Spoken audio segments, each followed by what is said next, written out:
Dr. Daniel Vance was a smart man. Too smart for his own good, maybe. 40 years old, a lecturer in fluid dynamics with a mind made of shapes and numbers.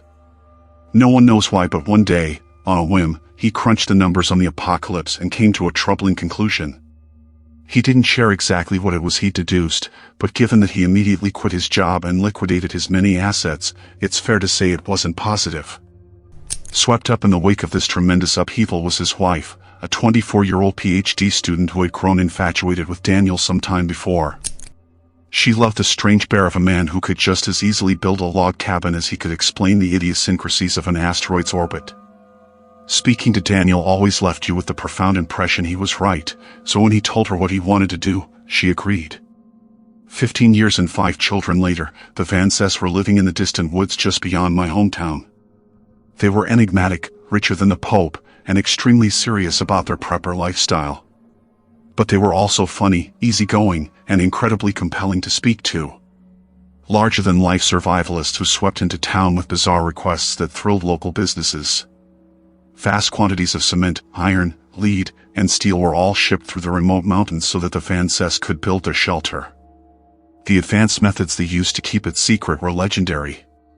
Daniel had once spent 6 months earning the license necessary to drive HGVs up to his compound so that no one else would lay eyes on it. And on one occasion when a company had refused his request for GPS tracker-free vehicles, he bought them out wholesale so that they had no choice. So when they stopped appearing in town during the pandemic, when requests for food and goods stopped and all contact was dropped, most attributed it to lockdown. They had a bunker and had spent their entire lives training to be self-sufficient in the face of civilization's collapse. Even Alexander, the youngest at just 3, was already collecting firewood as a chore and learning what local plants were edible.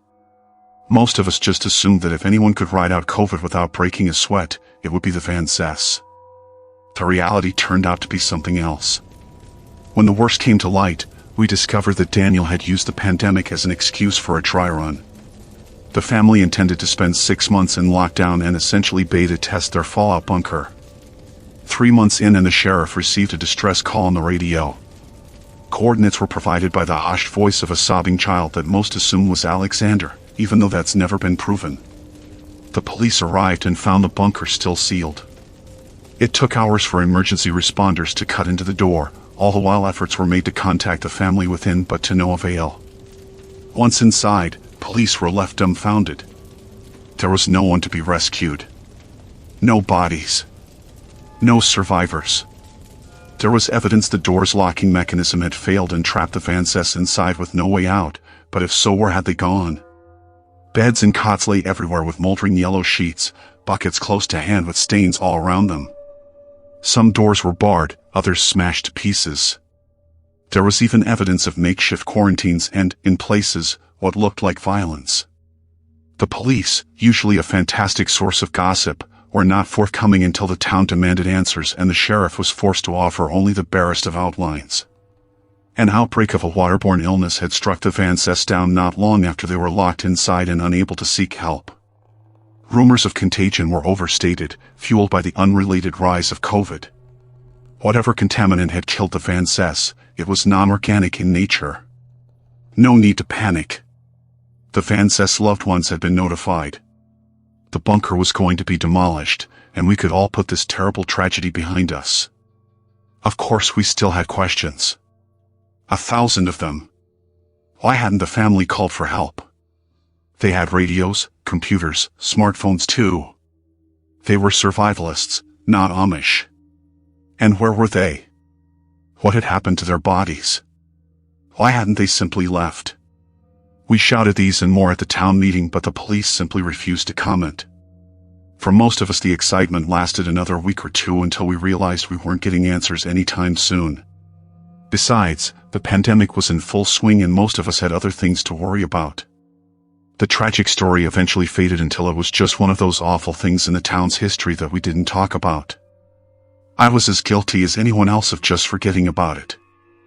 I certainly never expected to find the bunker out there in the woods, faded police tape still on the open door that hung wide open with scorch marks around the lock. It stood out in the woods like someone had cut a hole right in the fabric of reality, the darkness so deep and black it almost ached to look at. The sight of it made my heart drop into my stomach. It radiated pain. Does that make sense? I think some part of my lizard brain picked out details that wouldn't become apparent to me until I got closer, like the bloody finger streaks that stained the handle from where someone had scrabbled furiously at the lock without success. And the tiny viewing window had been smashed with a hammer that still lay nearby. I needed only to glimpse it to imagine the family taking turns to stand there and scream into the woods desperate for rescue. Under any other circumstances, I would have run.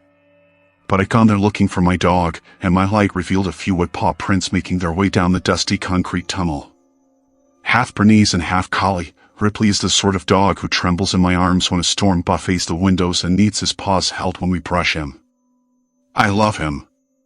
I do not have much of a family, or a wife, or even many friends. But I have Ripley, and I could no more have turned around and gone home to an empty apartment where I would have to sob my grief away than I could flap my arms and fly. He was my dog and I'd raised him since he was a puppy, and I wasn't going to leave him out in those woods. I went in after him. I didn't know what to expect, but I knew it wouldn't be good. Whatever the police had found, they'd not only kept most of the morbid details to themselves, they had also lied. The bunker was not demolished, or even sealed off. In fact, looking at the occasional blue latex glove tossed aside and the one or two broken police-issue flashlights, it seemed like the last people inside had been in a hurry to get out. Given this was where 7 people had presumably died, I assumed it was someone's job to clean it all up. But the corridor looked largely untouched. Just a few meters in and manic writing started to cover the walls, the desperate scrawls of a lone survivor left there to be rediscovered like cave paintings. Most were deliberations on how to get out. Diagrams. Blueprints. Equations and formulae.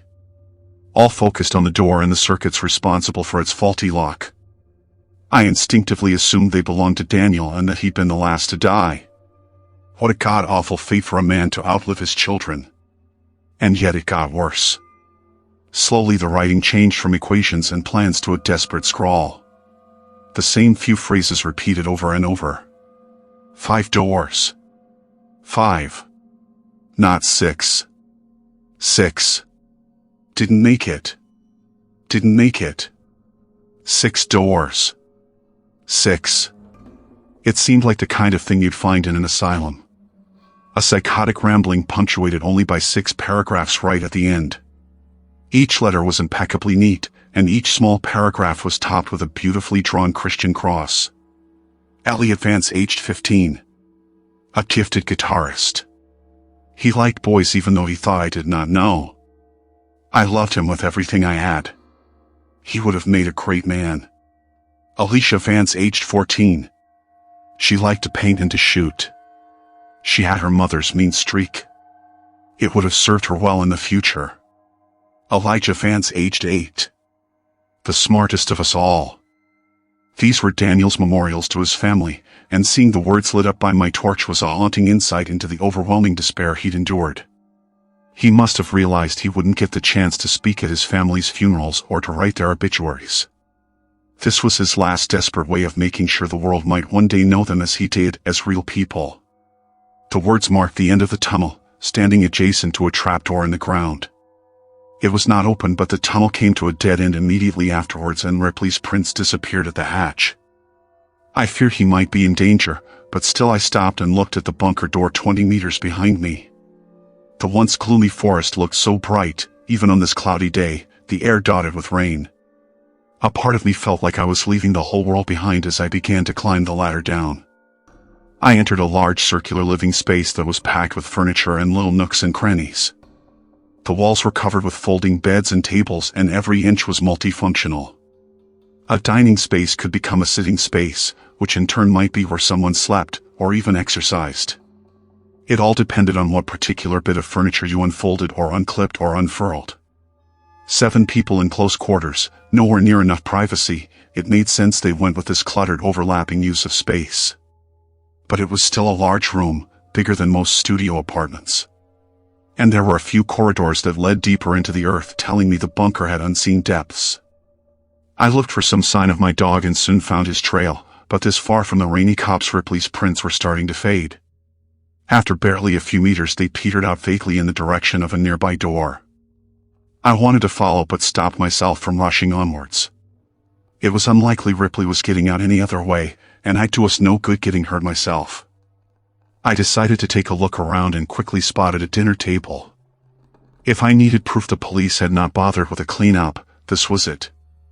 The plates were still out, the food rotten to a strange blackened husk. A child's hat lay across one place setting, the once creamy fleece turned a sickly green and yellow. The chairs had their backs reinforced with wooden beams fitted with long grooves so that something the width of a nail could slide into them. And on each of the cushions were foul-smelling stains that looked oddly like an ass print. I touched one with gloved hands and the material crackled audibly. Whatever it was, similar stains were on the cutlery and plates, and there were even handprints of it placed firmly on the tablecloth. At first I thought it was blood, but that wasn't quite right. It was too contained to be from leaking blood. On the back of one of the chairs a stain tapered exactly where a woman's waist would be, like a near-perfect silhouette. I shivered as I remembered that Miranda Vance had always been a slim woman and wondered how she had left her imprint on the gray fabric. Using my torch, I saw that these stains repeated in the oddest of places. Yes, there were some on beds and blankets and even patches of plain floor exactly like you might expect in a room full of sick people. But why did one stain on the floor bear such a strong resemblance to a child huddled in the fetal position? And why was the same stuff all over the TV remote, and on books on shelves, and board games too? Everything from sofa cushions to DVD boxes to piles of dirty laundry were covered in the same dried brownish material that gave off a foul coppery miasma. I found the jigsaw particularly baffling. Someone had set up another table with 4 chairs, all modified with the same back support as those by the dinner table. And a jigsaw had been laid out with 4 separate piles, but only one was depleted. The rest looked largely untouched, almost like someone had portioned out pieces for 3 other people who had absolutely no interest in going along with it. Maybe Daniel had tried to keep up morale while the family were sick. God help me, if that were true I couldn't help but imagine the poor man sat there with his loved ones close to death, desperately trying to encourage them to click their own pieces into place while they faded in and out of consciousness. Something about that room emanated madness, and the longer I stayed down there flicking the bright disk of light of my torch from one detail to another, the more I wanted to leave. One door had wooden beams nailed across it. One sofa had been partially disassembled. Multiple beds had been burned. And all the light bulbs had been removed and put in a box on the kitchen countertop. Looking up at the ceiling, I finally had some insight into why the police were so confident the Vances had not survived despite never finding their bodies. Someone had jammed a human finger into one of the empty sockets, almost like they'd expected it to glow with the flick of a switch. What was it about this place that had caused the police to leave and never return? Not to even take that finger and test it for signs of illness, or even just to confirm who it belonged to? I decided it was time to hurry up and find my dog. People had died in that place, and while I'm not superstitious, I can't be the only skeptic who has done the calculations in his head and realized it costs nothing to be respectful of ghosts. That bunker was cramped, terrifying, and the air stank so bad I started to worry I'd get sick myself. It served no one any good to linger. But I'd be damned if I'd just walk away and leave Ripley to rot down there. It's not like he could climb a ladder and get out on his own, even if I wasn't entirely sure how he'd gotten down there in the first place. Summoning what little bravery I had left, I called out and broke the silence, something which felt like a terrible taboo in that god-awful place, like screaming in a graveyard. Ripley. I waited and hoped to hell I'd hear the pitter-patter of his paws, but for the longest of moments there was only the kind of silence that makes you wonder if someone or something in the darkness is holding its breath, trying to look like just another patch of nothing. Biding its time until you finally turn around and show it your back. The TV came on with a blurt of white noise that was so loud and so sudden I cried, threw my arms up, and nearly fell backwards onto a rolled-out sleeping bag that looked like it had spent a week in the sewer. By the time I realized what had caused the noise, I could already hear a tinny rendition of Daniel Vance's voice. I realized the issue here. I need to emphasize just how little I understand anything that's. I frowned at the screen as I approached. It showed a greenish infrared view of the bunker with Daniel up front and the dinner table behind him. It was grainy and hard to see, but I could clearly tell that his family were sitting in those chairs. Miranda was first to fall ill. Looking back, it makes perfect sense. Miranda often went into storage to fetch food for cooking, and we found it behind one of the refrigerators. So that's, shit. One of the figures in the background slumped onto the table with a loud clank and sent a plate spinning off onto the ground. Shit, Daniel muttered as he got up and grabbed the woman by the shoulders and sat her upright. Miranda never did like my cooking. He snorted a laugh as he fussed with something at the back of the chair. The rods are much better than tape. All those hours spent taping them upright to the chairs never worked. But the rods, they fit right into the spine, and with a little modification I can just slot them into the chairs. That way everyone is able to join in for dinner. I'm working on something similar for family game night. Daniel wandered over to the camera, and with a grin he lifted it from the tripod and scanned the dinner table. What I saw nearly made me drop my torch. His family were long dead. Gaunt faces. Missing noses. Lips that had receded to reveal awful grins. These were corpses, plain as day, even when viewed through such a low-resolution image. The only thing that made them seem remotely alive was the way their eyes still reflected the infrared back so that they glowed in the dark. And yet Daniel seemed oblivious to it all. He tousled Elliot's hair.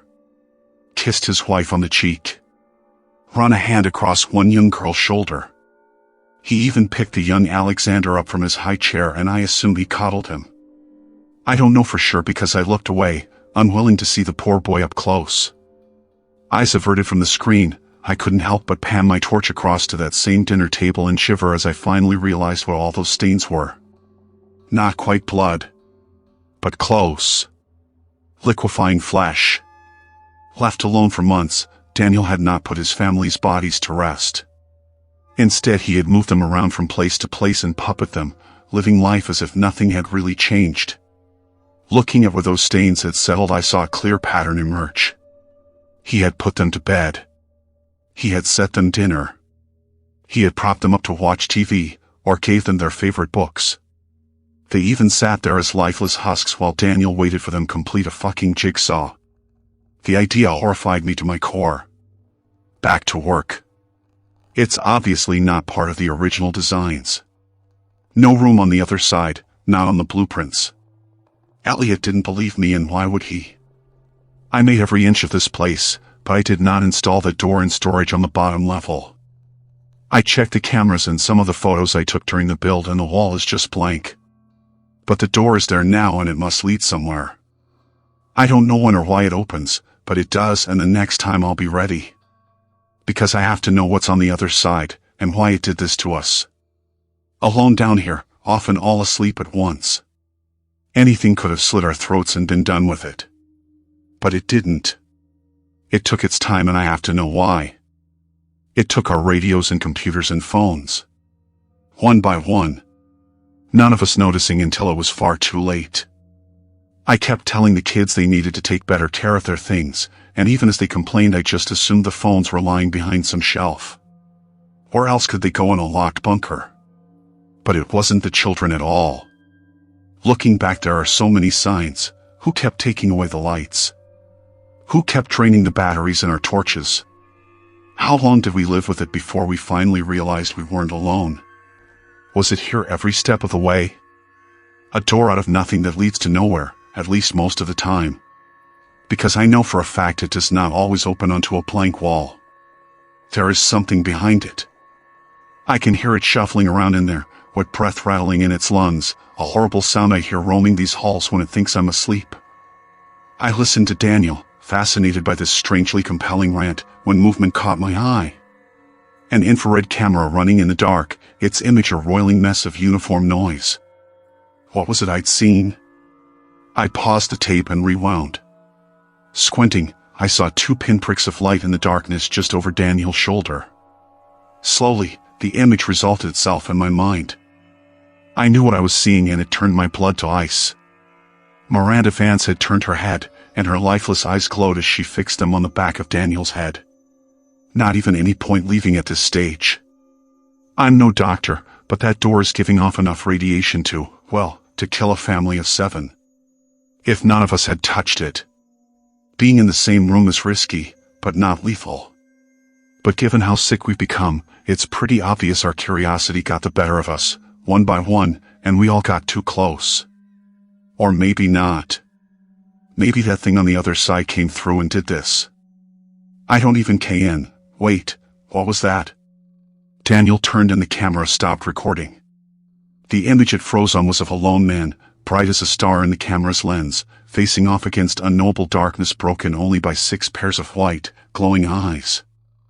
I became painfully aware of my position relative to the table, and I had the painful premonition that if I turned, those chairs would not be empty.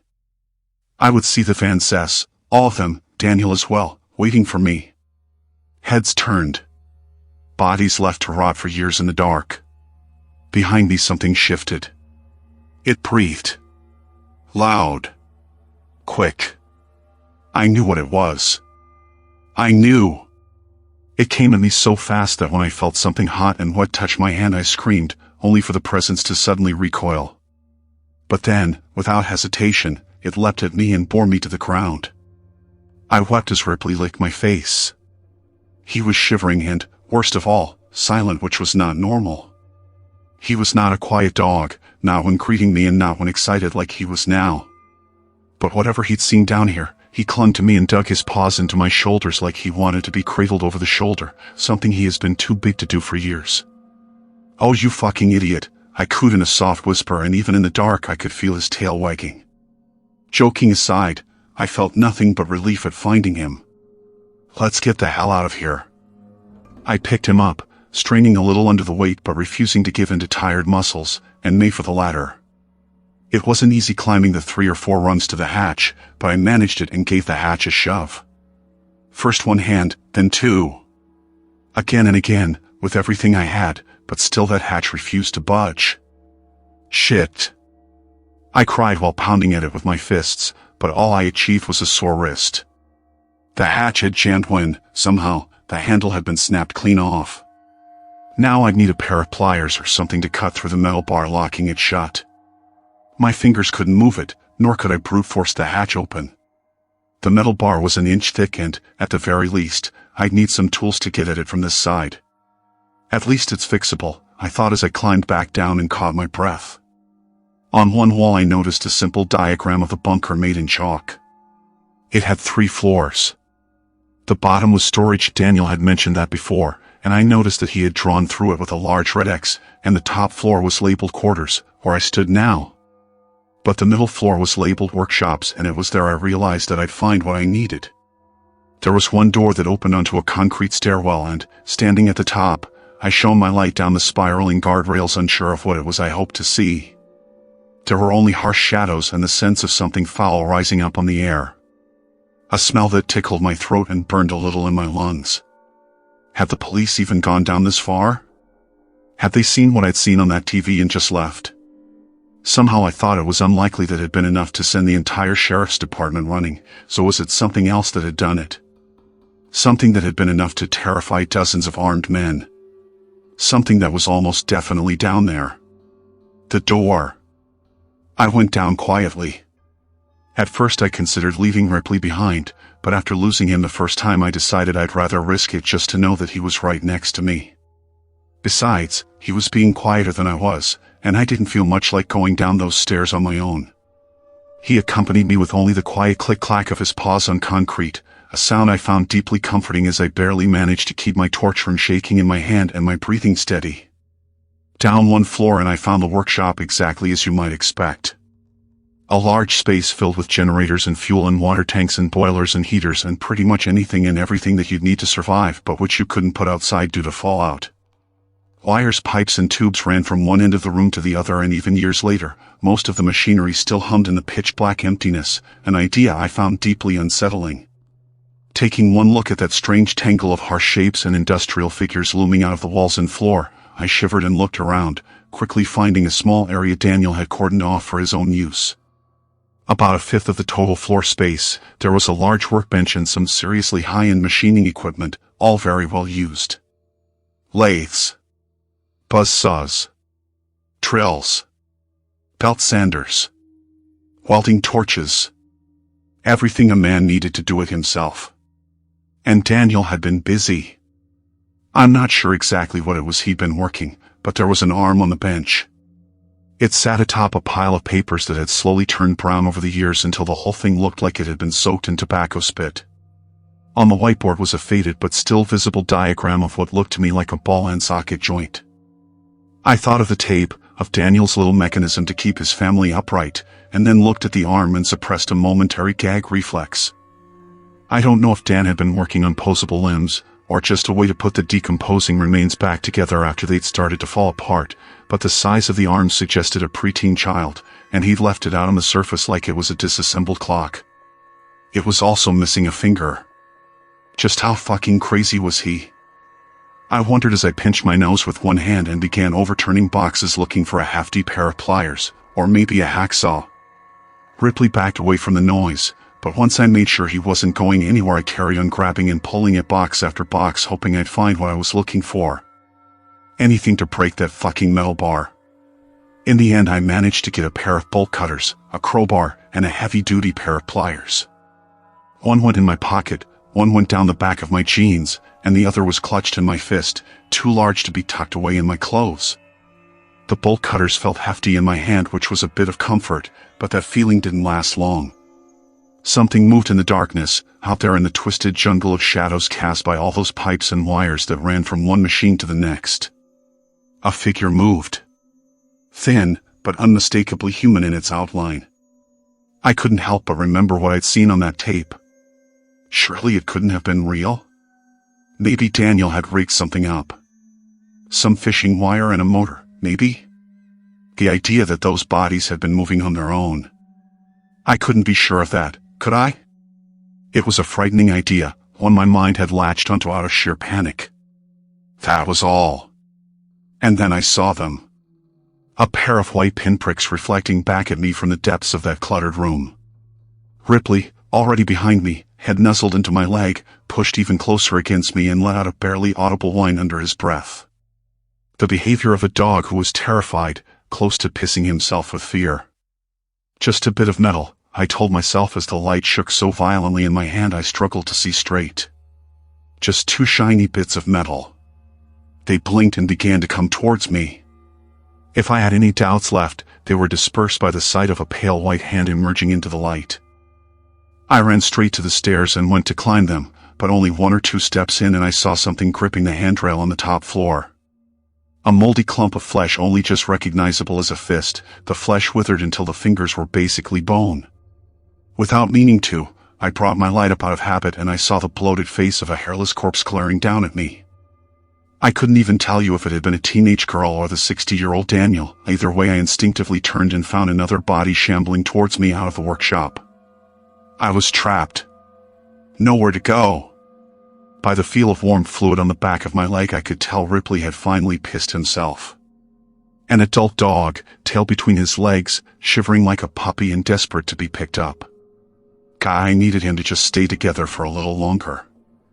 I couldn't take him in my arms, but I couldn't leave him behind either. With nowhere to go, I ran down and entered storage. There was the temptation to stop once I hit the bottom. Down here the air was thicker and the sounds of my breathing were muted, somehow distant. But I only had to look back up to see 3 pairs of eyes glaring down at me, so without giving any of it much further thought I barreled down the corridor and stumbled onto a door at random. Opening it, I saw what looked like your standard storage room, only most of the shelves had been overturned and the food left to rot on the floor. 1 or 2 shelving units were still upright though, and their shelves were covered in tall opaque boxes that made them a fantastic hiding spot. That, I decided, would have to be where I crouched down and turned off my light. I was already inside when I realized that wasn't all that was in there. The door almost looked normal. I could see why Daniel must have been confused by it because it looked a little bit like all the other doors down there, but it was different too. It was too tall and too wide, about 1.5 feet off the ground, and the metal rusted in its entirety like it had aged out of sync with everything else down there. All around the jam was a profusion of wet soppy moss like the kind you find hanging off trees in a swamp, and every few seconds the door would leak something strange and oily, like the kind of thing you find in a parking lot on a rainy day. Of course that wasn't too strange in itself, but the leak was horizontal, defying gravity so that every few seconds a large glob of the stuff would whip across the room and slap into the wall opposite, creating a puddle about the size of a man that defied all reason. Remembering Daniel's words about radiation, I instinctively inched away from this puddle and the door on the opposite wall, backing myself into the darkest, quietest corner I could while I pulled Ripley behind me and hoped to hell he wouldn't give me away. Once I was in there, I turned off my light and waited. I must have taken longer than I'd thought to hide spot because it was barely 2 seconds later when a few figures entered the room. It was pitch black after I'd turned off my torch, but they made enough noise to let me know that at least 2 of them had stumbled in after me. I stayed there, unable to see anything, not sure if they were heading straight for me or just getting ready to leave, forced to hold out and let luck decide my fate. When I finally heard something scrape against the wall barely 2 feet from where I stood, I gave up and switched my light on, desperate to know what was coming for me. The sound had been terribly misleading. Daniel Vance was no more than 6 inches from my face. "Get out," he hissed from a toothless and cracked mouth. A living corpse just like the others, somehow a flash of intelligence remained in those wide, terrified eyes. And then I heard it. The creaking of a door. And without even thinking, I turned the light and saw it on the wall. I saw it open, and behind the strange steel there was more than just plain old concrete. Much more. I saw a raging gullet of flesh. A ringed tube of pulsing muscle lined with teeth the size of hands. A spiraling descent into madness. Hot foetid air washed into the room, buffeting me and the rotting corpses, all of us paralyzed by what we were seeing, even if for most of the figures beside Daniel and myself, they didn't have eyes to see with. "What the fuck?" I muttered, unable to take my eyes from the flesh tube beyond that doorway. "It's coming," Daniel whispered as he grabbed me with one fist and hurled me out of the room. I hit the floor and skidded along a slick fluid left by the Vance's footprints, the smell of which turned my stomach. Perhaps the worst detail was that it was cold. I don't know why, I just expected whatever oozed them off them to be feverishly hot. But it wasn't. It soaked my shirt like I'd fallen into a muddy puddle. "It's coming." This voice wasn't Daniel's. I couldn't say for sure, but it sounded like a child's whisper. One by one the bodies shuffled over to the open door and knelt before it. I don't know why, but I got the impression the others had lost pretty much everything left of their minds, but Daniel remained aware. He looked back at me once more and spoke before he pressed his head to the floor in supplication with the others. The only thing we did wrong was being here for it to torture. It didn't need a reason, just an opportunity. Leave. It won't let us go. It won't even let us die. And if it catches you, it won't let you go either. His forehead kissed the dirt. And then something reached through the door and gripped his head in its palm the way you or I might pick up an apple. In full panic, I ran over and grabbed my dog and the bolt cutters, and I ran like my legs were pistons, machines whose signals of exhaustion and fatigue could not slow me down or cause me to fall. I had to move. I had to leave.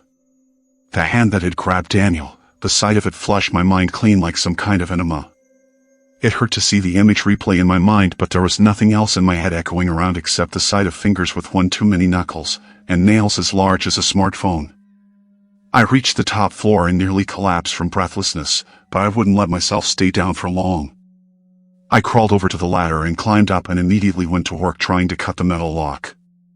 It was hell with just one hand, the other clinging to the torch that I kept frantically pointing at the door behind me, and it wasn't long before I fumbled one too many times and dropped my only source of light.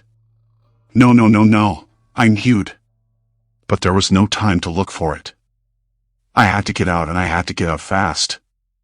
I couldn't see, but I was sure I could hear something climbing up those stairs. Not the steady thump-thump of human feet. No, this was different. This was a rapid pitter-patter of a spider, maybe. Something with hundreds of feet or hands, or God knows what, skittering along the floor and walls and ceiling, pulling itself along with a body whose mere shape would offend God.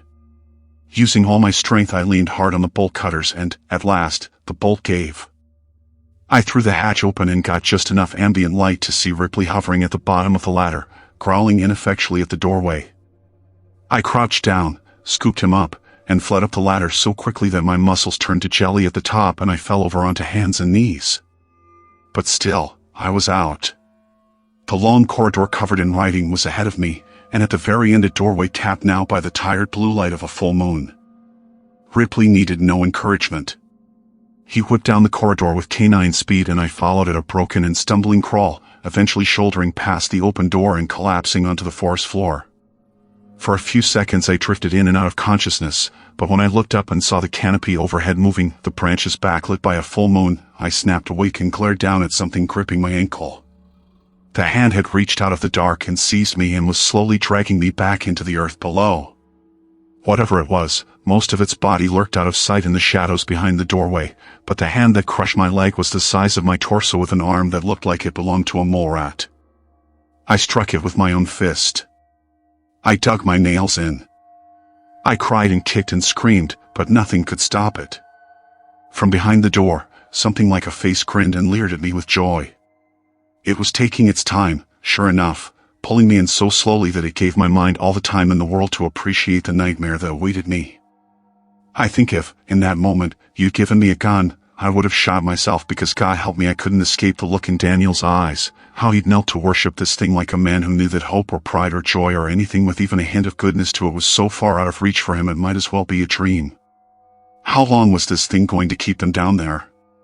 How long did it intend to keep me? I wept like a child, feeling like my mind was slowly cracking as I tried everything to stop that fucking pulling me into the shadows. I kicked at the earth. I dug into it using my hands looking for a root or a pipe or anything to hold on to.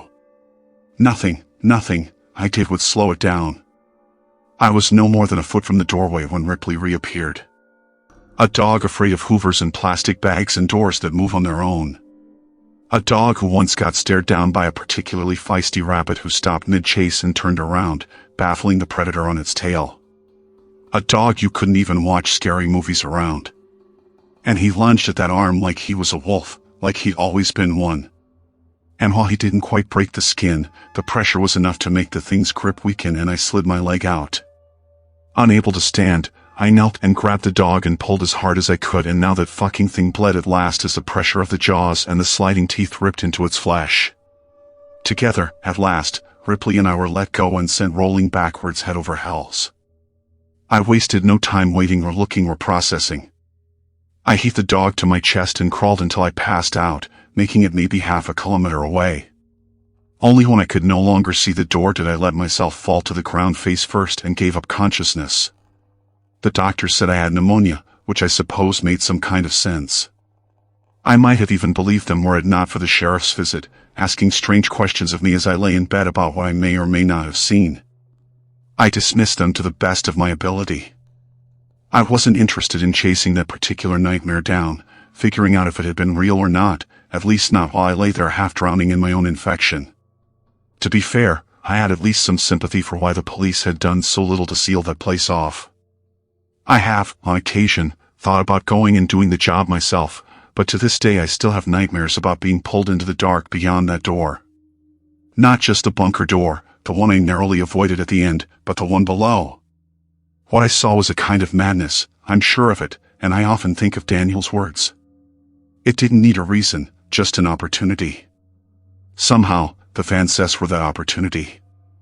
Maybe they built their bunker on a ley line, or a weak spot between dimensions, or the site of former satanic rituals.